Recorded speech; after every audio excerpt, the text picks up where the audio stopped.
Hi, if you want to disable keyboard sound on your Samsung Galaxy S25, then open Settings on the phone and here find the tab Sounds and Vibration.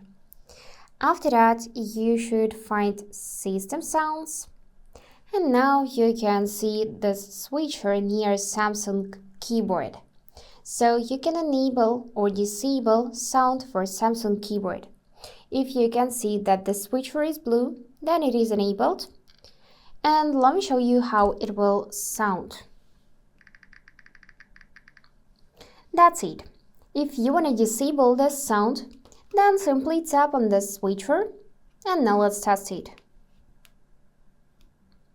Yes, now we just turned off the sound for the Samsung keyboard. And that's it for today.